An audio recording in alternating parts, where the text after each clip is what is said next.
Good morning children. Last class हम लोग एक स्टोरी पढ़ रहे थे and we already started Netaji का चश्मा।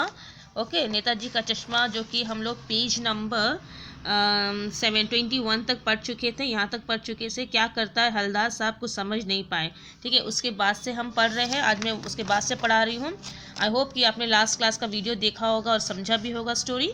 ठीक है, ताकि आपको अब ये समझने में भी आपको कोई असुविधा नहीं होगी यदि आप उसको देखते हैं तो आगे क्या हुआ है। चश्मा चेंज कर देता है, पान वाले ने समझाया। तो मैं थोड़ा सा आगे से थोड़ा स्टार्टिंग कर देती हूँ ताकि हम एक दूसरे को जोड़ सके सेंटेंस को। पान वाले के जो हलदार साहब था उसके जब उसने देखा नेताजी का चश्मा तो उसके मन में क्यूरियोसिटी आ गई कि पूरा मूर्ति तो संगमरमर का बना हुआ है, लेकिन जो चश्मा वो रियल चश्मा ऐसा क्यों है, क्यों संगमरमर का चश्मा क्यों नहीं बनाया गया चेहरे पर। तो उसने जो है वो अपनी क्यूरियोसिटी को शांत करने के लिए, अपनी जिज्ञासा को शांत करने के उसने जो पान वाला था वहीं चौराहे पर ही एक पान वाले अपना उसका दुकान था, तो उसने पान वाले से पूछा। पान वाले के खुद के मुंह में पान ठुसा हुआ था। वह एक काला मोटा और खुशमिजाज आदमी था। हलदार साहब का प्रश्न सुनकर वह आंखों में हंसा। उसकी तोन थिरकी। पीछे घूमकर उसने दुकान के नीचे पान थूका और अपनी लाल काली बत्ती सी दिखाकर बोला, कैप्टन चश्मे वाला करता है। तो जैसे ही हलदार साहब ने इसको पूछा कि कौन मैंने चश्मा बदली करता है, तो फिर पान वाले ने कहा कि कैप्टन जो है वो चश्मा बदली करता है। तो क्या करता है हलदार साहब कुछ समझ नहीं पाए। तो बोले कैसा क्या करता है, कैसा करता है, मैंने उसको समझ में आया कैप्टन मैंने क्या। तो फिर हलदार बोले लगे चश्मा चेंज करता है। पान वाला ने समझाया कि वो जो क्या करता है। तो बोले जो कैप्टन जो है वही आकर जो है मैंने सुभाष जी के जो चेहरे पर चश्मा चेंज करता है। क्या मतलब, क्यों चेंज करता है, हलदार साहब अब भी नहीं समझ पाए। तो हलदार साहब को बात पूरी क्लियर नहीं हुई कि क्यों करता है, ऐसा क्यों कर रहा है, रोज़ क्यों चेंज कर रहा है ऐसा। तो कोई गिरे तब वो पान वाला जो है उसको पूरी घटना बताता है। कोई गिराक आ गया समझो, उसे चौड़े चौखट चाहिए, तो कैप्टन किधर से लाएगा। तो उसको मूर्ति वाला दे दिया, उधर दूसरा बिठा दिया। तो भी बोलने लगा कि जो कैप्टन जो है वो चश्मा बेचता है और चश्मा वो अपनी जो है जो चश्मा की दुकान भी जो है वो उसी चौराहे पर लगाता है। उसका कोई परमानेंट दुकान नहीं है, एक बांस का बना हुआ स्टैंड है, उसी में चश्मा लेके वो यहाँ वहाँ घूमते रहता है। तो अगर जो ग्राहक लोग आते हैं और उसे सुभाष चंद्र जी के चेहरे पर जो लगा हुआ जो चश्मा है वो पसंद आने से फिर वो चश्मा को उतार कर उन्हें दे देता है और फिर दूसरा चश्मा जो है सुभाष जी के चेहरे पर वो लगा देता है। ठीक है, इस तरह से पान वाले ने ये बात जो है हलदार साहब को समझाई। अब हलदार साहब को बात कुछ समझ में आई। एक चश्मे वाला है जिसका नाम कैप्टन है। अब मैंने हलदार जी समझ रहे थे कैप्टन मैंने कोई आर्मी का, कोई फौजी कुछ ऐसा होगा, लेकिन अब उनको समझ में आ रहा है कि कोई एक व्यक्ति है जो चश्मा बेचता है, उसका नाम है कैप्टन। ठीक है, उसे नेताजी की बगैर चश्मे वाली मूर्ति बुरी लगती है, बल्कि आहत करती है, मानो चश्मे के बगैर नेताजी को असुविधा हो रही है। तो अब जो हलदार जी सोच लगे कि बोले हो सकता है, बोले जब भी वो चश्मे नेताजी को देखता होगा बिना चश्मे के तो उनको बुरा लगता होगा और उसे कष्ट होता होगा, इसलिए वो क्या करते थे, उसको अपने पास जो चश्मा है वो चश्मा उसे पहनाते थे। इसलिए वह अपनी छोटी सी दुकान में उपलब्ध गिने चुने फ्रेमों में से एक नेताजी की मूर्ति पर फिट कर देता है। लेकिन जब कोई ग्राहक आता है तो उसे वैसे ही फ्रेम की दरकार होती है जैसे मूर्ति पर लगा है। तो कैप्टन चश्मा वाला मूर्ति पर लगा फ्रेम संभवतः नेताजी से क्षमा मांगते हुए लाकर ग्राहक को दे देता है और बाद में नेताजी को दूसरा फ्रेम लौटा देता है। वाह भाई, खूब क्या आइडिया है। तो फिर पान वाला ने उसको पूरा समझाया कि जो कैप्टन है वो चश्मा बेचता है और जब भी ग्राहकों को जो जिस तरह का चश्मा चाहिए होता है वो उसकी मांग करते हैं, और अगर वो चश्मा मेरे पास नहीं है और नेताजी के चेहरे पर जो लगा चश्मा उनको पसंद आती है तो मैं उनका वो चश्मा वो उतार देते हैं और ग्राहक को दे देते हैं, और कैप्टन के पास में जो चश्मा होता है वो सुभाष जी को पहना देते हैं। तो ये सुनकर हलदार जी बोले वाह क्या आइडिया है। बोले लेकिन भाई एक बात अभी भी समझ में नहीं आई। हलदार साहब ने पान वाले से पूछा, नेताजी का ओरिजिनल चश्मा कहाँ गया। तो नेताजी जी अब भी समझ नहीं पाए कि अच्छा ठीक है बोले चश्मा पहना तो है, लेकिन उसका ओरिजिनल चश्मा कहाँ गया। उन्हें उसका जो जिस तरह से उसकी वस्त्र बनाए गए हैं संगमरमर के, उसी तरह से उसके चेहरे पर संगमरमर का चश्मा क्यों नहीं बनाया, तो वो चश्मा कहाँ गया, वो उसने हलदार साहब ने पान वाले से पूछा। पान वाला दूसरा पान मुंह में ठूस चुका था। दोपहर का समय था, दुकान पर भीड़ भाड़ अधिक नहीं थी। वह फिर आंखों में हंसा। उसकी तोड़ थिरकी। कत्थे की डंडी फेंक पीछे मुड़कर उसने नीचे पीक थूकी और मुस्कुराता हुआ बोला, मास्टर साहब भूल गया, बनाना भूल गया। तो मैंने फिर पान वाला ने बताया कि उसका जो ओरिजिनल चश्मा है, जो जिस मास्टर ने, जिस मूर्तिकार ने इसका निर्माण किया है, उसने ओरिजिनल चश्मा बनाना ही वो भूल गया था। पान वाले के लिए यह एक मज़ेदार बात थी, लेकिन हलदार साहब के लिए चकित और द्रवित करने वाली। ठीक है, तो पान वाले के लिए तो मज़ेदार था बात था, लेकिन हलदार साहब जी सोच रहे हैं कि इतना बड़ा भूल कैसे हो सकता है।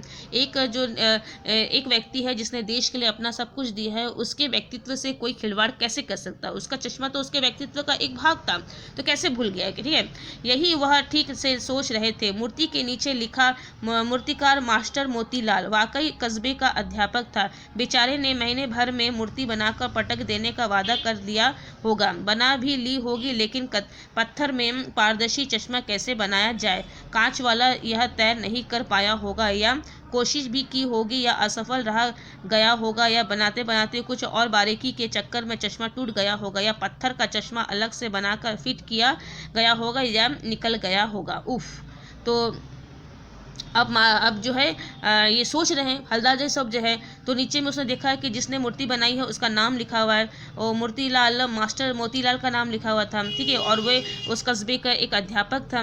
तो फिर मास्टर जो हलदार साहब जी वो सोचने लगे, हो सकता है कि बेचारे वो फिर उसको पता चला, उसने पता लगाया तो पता चला कि महीने भर में ही मूर्ति बनाने की जिम्मेदारी उस पर सौंपी गई थी, और उसने महीने भर में ही वो मूर्ति बनाकर पटक दिया। तो बना तो ली होगी पत्थर, लेकिन शायद हो कि चश्मा बनाना भूल गया होगा, या कांच का चश्मा जो तय किया हुआ था कर नहीं पाया होगा, या फिर कोशिश की होगी तो वो असफल हो गया, मतलब कुछ ना कुछ गड़बड़ होगा, इसलिए जो है रियल चश्मा वो यहाँ पर बनाना भूल गया। ऐसा कि वो सोचने लगा, कौन? हलदार साहब। ठीक है, तो हलदार साहब को यह सब कुछ बड़ा विचित्र और कौतुक भरा लगा। एक मिनट ना, यहाँ पर जो है, सॉरी एक मिनट, यहाँ पर जो है ये जो बात है, ये जो घटना है, ये जो पान वाला बोल रहा है हलदार साहब को, मैंने यहाँ पर बोल दिया हलदार साहब ना, नहीं ये मैंने ये जो घटना है, मैंने किस तरह से वो मैंने हलदार साहब तो पढ़ता है उसका नाम कि मास्टर मोतीलाल का नाम, तो वो पढ़ रहा है, लेकिन बाद में जो है पान वाला जो है हलदार साहब को बोल रहा है कि ऐसा सब हुआ होगा, शायद इसलिए वो जो है मैंने जो मास्टर था वो रियल चश्मा बनाना भूल गया है। ठीक है, तो यहाँ पर थोड़ा सा ये है। तो हलदार साहब को यह सब कुछ बड़ा विचित्र लगा और कौतुक भरा लग रहा था, मैंने कुछ अद्भुत लगा, मैंने कौतुक भी था, मैंने उनको थोड़ा सा और जिज्ञासा भी थी उसमें। इन्हीं सवालों में खोए पान के एक पैसे चुकाकर चश्मे वाले की देशभक्ति के समक्ष नतमस्तक होते हुए वह जीप की तरफ चले, फिर रुके, पीछे मुड़े और पान वाले के पास जगह पूछा, क्या कैप्टन चश्मे वाला नेताजी का साथी था या आज़ाद हिंद फौज का भूतपूर्व सिपाही?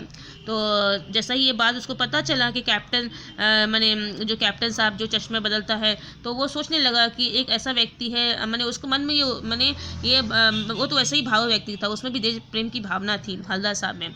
वो सोचने लगा कि सचमुच आज भी हमारे देश में ऐसे लोग हैं जो सचमुच अपने देश से और देशभक्तों से प्रेम करते हैं।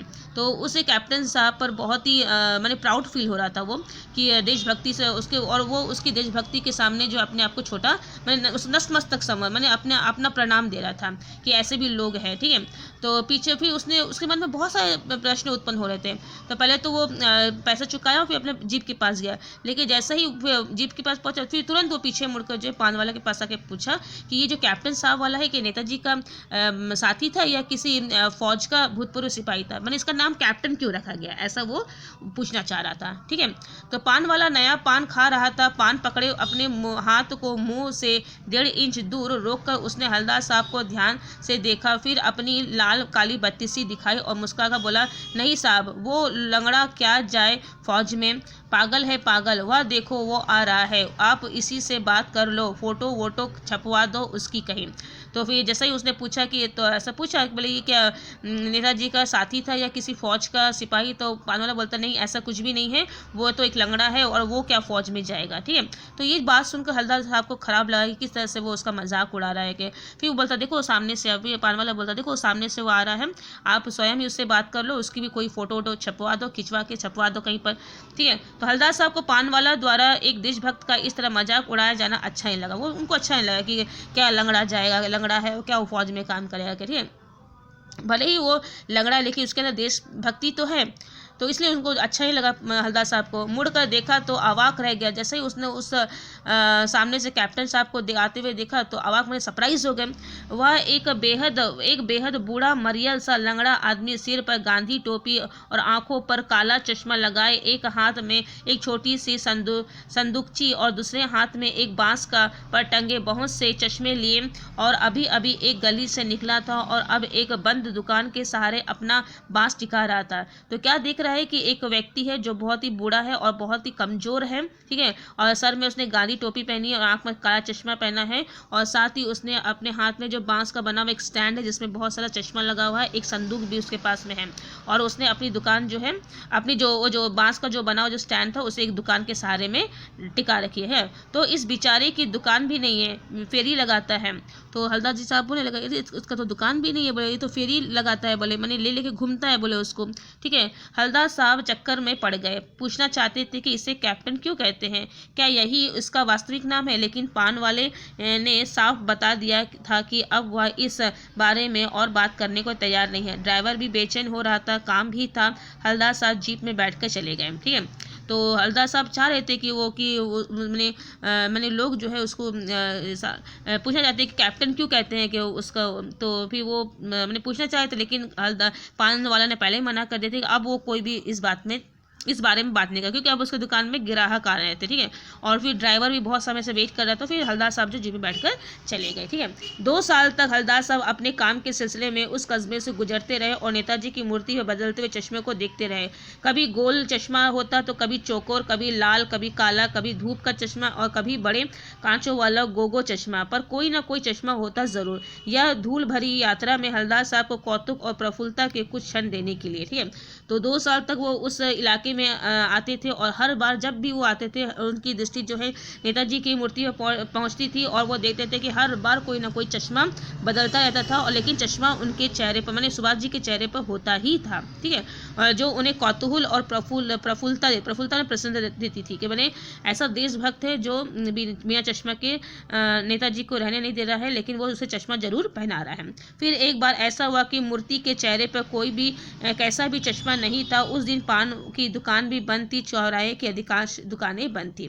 तो एक दिन क्या हुआ, जब हवलदार साहब जी आए, फिर उन्होंने उनका जो दृष्टि जो है उस मूर्ति पर पहुंचा, उस मूर्ति को पर उन्होंने देखी, सुभाष चंद्र जी की मूर्ति पर देखा तो देखते हैं कि चेहरे पर कोई चश्मा नहीं है, ठीक है, कोई भी चश्मा नहीं है, और उस दिन दुकान भी बंद था। तो वो अपनी जिज्ञासा को शांत भी नहीं कर पाए।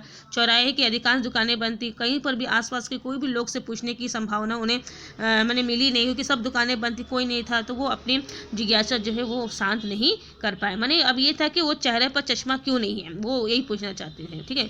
तो आज यहीं तक, नेक्स्ट क्लास में हम आगे पढ़ेंगे और देखेंगे कि हवलदार साहब जी का जो और जिज्ञासा है वो कैसे शांत होता है, ठीक है। तो आप भी ध्यान से पढ़िए और एक एक लाइन पढ़िए। यदि कोई प्रॉब्लम होता है तो मुझे ज़रूर बताइए। Thank you.